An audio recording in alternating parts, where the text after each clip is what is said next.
내 혼자만 똑똑해지지 말고 구독과 좋아요 그리고 낚싯질을 한번 해봅시다.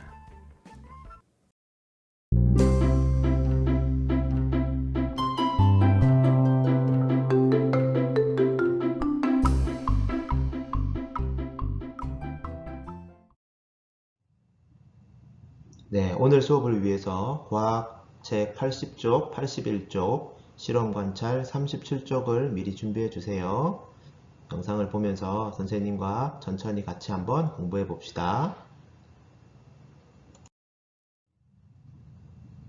안녕하세요, 6학년 친구들. 지난 시간까지 우리는 식물의 세포, 뿌리의 생김새와 기능, 그리고 줄기의 생김새와 기능에 대해서 알아보았습니다.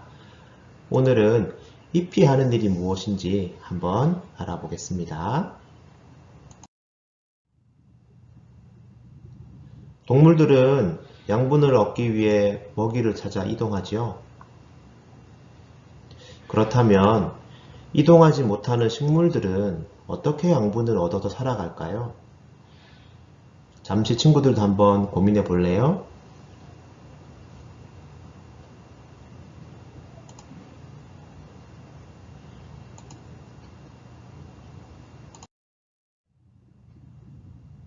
식물들은 동물과 달리 스스로 양분을 만든다고 해요. 햇빛, 이산화탄소, 그리고 물을 이용해서 스스로 양분을 만들어서 살아간다고 합니다. 잎에서는 무슨 일이 일어나고 있는 걸까요? 또 어떤 양분이 만들어질까요? 오늘은 잎이 하는 일에 대해서 한번 알아보도록 하겠습니다.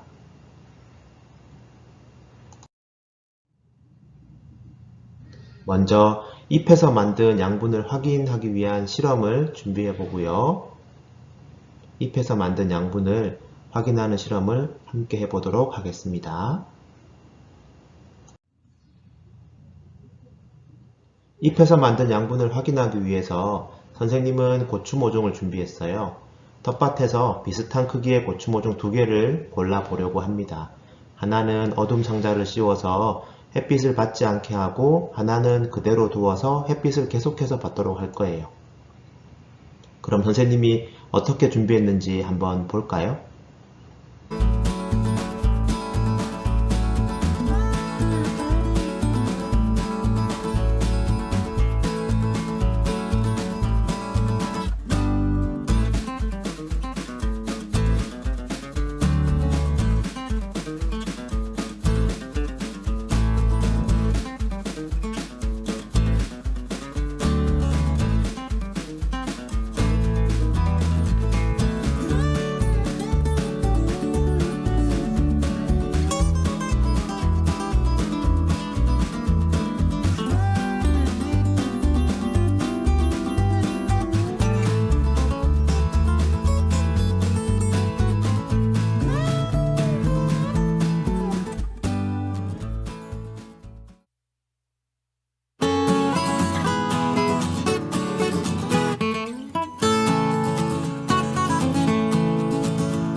이렇게 한쪽의 고추 모종에는 햇빛을 받지 못하도록 어둠 상자를 씌워 두었고요. 한쪽은 그대로 두었습니다. 어둠 상자를 만들거나 구하기 어렵다면 은박지를 실험 전날 잎의 일부에 감싸 두어서 활용할 수도 있어요. 다음날 잎을 딸 때에 오전 시간보다는 오후 시간에 잎을 따서 실험하면 결과를 더 잘 확인할 수 있답니다. 하루가 지나 잎에서 만든 양분을 선생님과 함께 확인해 볼까요?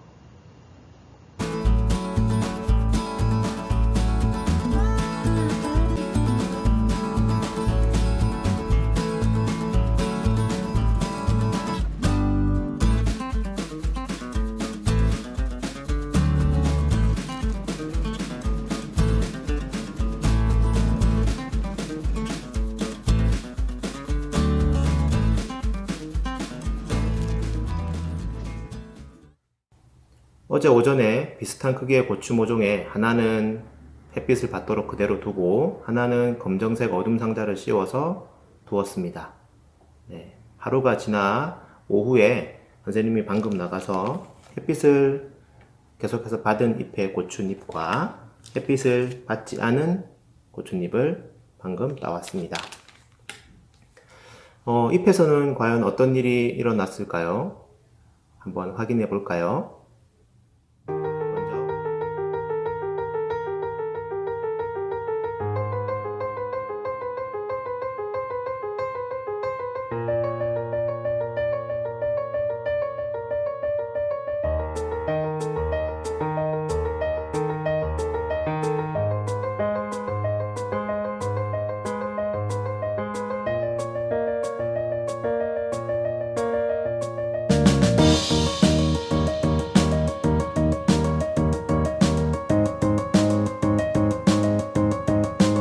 뜨거운 물을 사용하게 되므로 오늘 실험은 주의가 필요한데요. 특히 알코올을 가열해서 잎의 엽록소를 제거를 할 겁니다.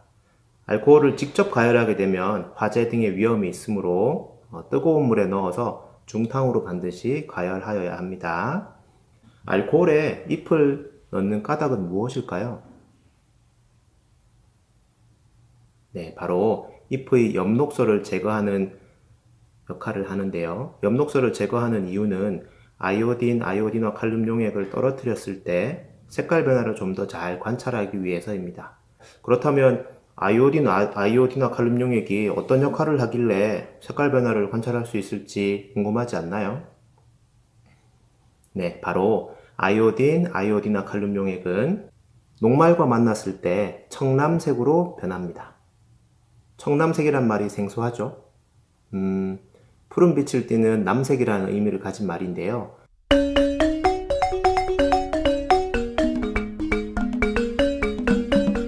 흔히 청남색이라고 잘못 알고 있는 경우가 있는데 청남색이 올바른 표기 방법입니다. 그래서 이 청남색이 푸른빛과 남색빛을 띠기 때문에 잎의 녹색과 색이 비슷하여서 잎의 엽록소를 제거하지 않으면 이 아이오딘과 칼륨 용액을 떨어뜨렸을 때 색깔 변화를 관찰하기가 어렵습니다. 그래서 알코올로 엽록소를 제거하고 실험을 진행하도록 하겠습니다.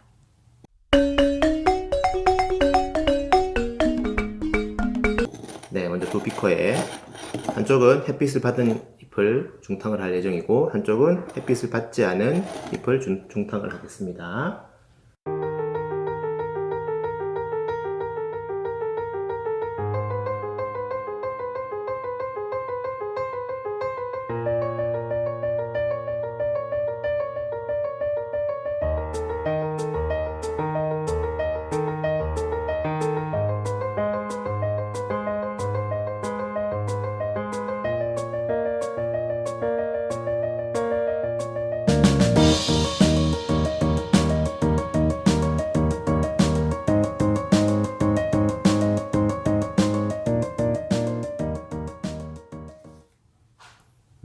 잎의 엽록소가 빠지는 데에는 식물마다 다 시간이 다르다고 해요. 한번 지켜보면서 엽록소가 빠질 때까지 기다려 볼게요.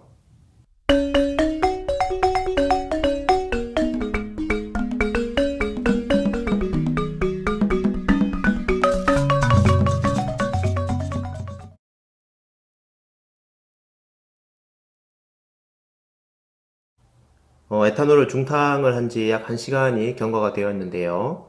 선생님이 보기에 엽록소가 아직 100% 제거되진 않았지만 시간 관계상 엽록소가 제거된 부분을 가지고 실험을 이어서 해보도록 하겠습니다.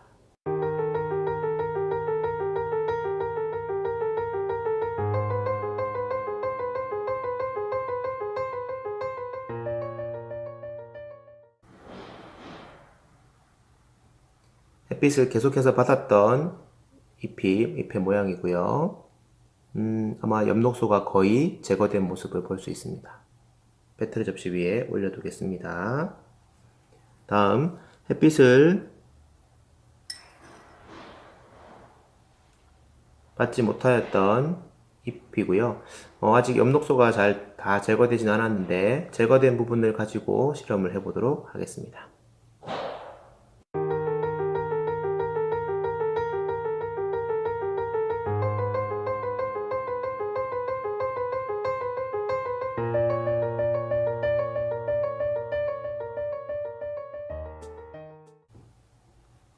아이오딘, 아이오딘화, 칼륨 용액을 한번 떨어뜨려 보겠습니다. 아까 선생님이 이 용액은 무엇과 반응을 한다 그랬었죠? 네, 녹말과 반응해서 청남색, 약간 푸른 빛을 띠는 남색으로 색이 변한다고 했습니다. 만약 두 잎 중에 녹말이 생성된 잎이 있다면 이 용액이 청남색으로 변하겠죠.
선생님이 고추모종 한 개에는 어둠 상자를 씌우고 다른 한 개에는 씌우지 않은 까닭이 무엇일까요? 영상을 잠시 멈추고 스스로 생각해 봅시다.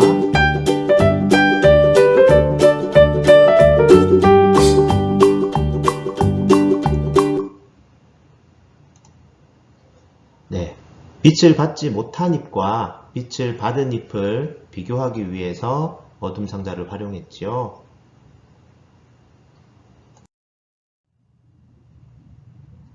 빛을 받지 못한 잎과 빛을 받은 잎에 아이오딘, 아이오딘화, 칼륨 용액을 떨어뜨렸을 때 색깔 변화가 어떠했나요? 영상을 앞으로 다시 돌려서 자세히 관찰해 보고 실험 관찰에 기록해 봅시다.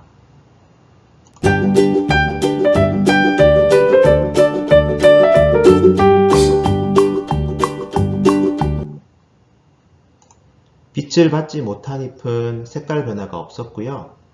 빛을 받은 잎은 청남색으로 색이 변했습니다. 잎에서 만든 녹말의 양에 따라서 청남색의 진하기가 달라질 수 있다는 것도 알아두세요. 이처럼 햇빛을 받은 식물의 잎에서 녹말과 같은 양분이 생성된다는 것을 알았는데요. 식물이 햇빛, 물, 이산화탄소를 가지고 스스로 양분을 만드는 것을 광합성이라고 합니다. 단, 이 광합성의 과정이 잎에서만 이루어지는 것은 아니에요. 주로 양분을 만드는 곳이 잎이지만 줄기나 꽃, 뿌리 등에서도 초록색으로 보이는 모든 부분에서 광합성이 일어나고 있습니다.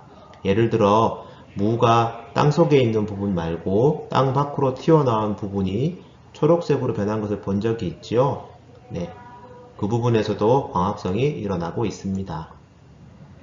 이렇게 만들어진 녹말과 같은 양분은 줄기를 거쳐서 뿌리, 그리고 열매 등 필요한 곳으로 이동하게 됩니다.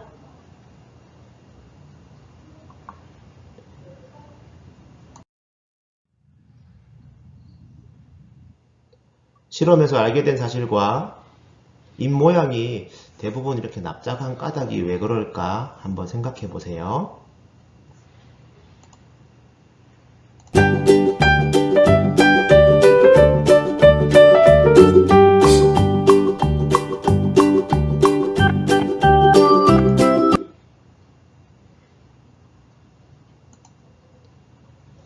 우리는 이번 실험으로 빛을 받은 잎에서만 녹말이 만들어진다는 것을 알았어요. 즉, 식물이 스스로 양분을 만들기 위해서는 햇빛이 꼭 필요하다는 것을 알 수 있었죠. 그리고 잎에서는 식물이 스스로 양분을 만들고 있다는 사실도 눈으로 확인할 수 있었습니다.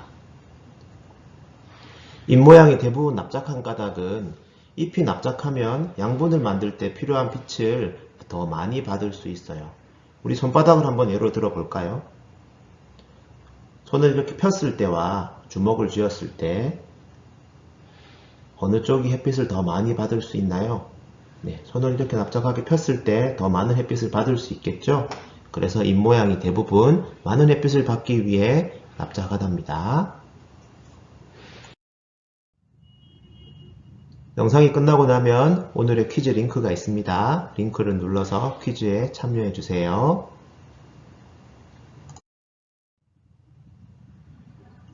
오늘처럼 실험을 할 때 뜨거운 물을 사용하거나 여러가지 시약을 사용할 때에는 특별한 주의가 필요해요.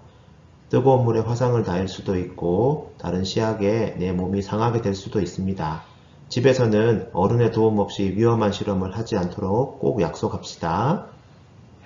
오늘 공부한 내용 중에 이해가 안 되는 것이 있으면 우리 반 질문방이나 선생님에게 질문을 해주세요. 다음 시간에는 잎에 도달한 물은 어떻게 될지 함께 알아보도록 하겠습니다. 오늘도 고생 많았어요.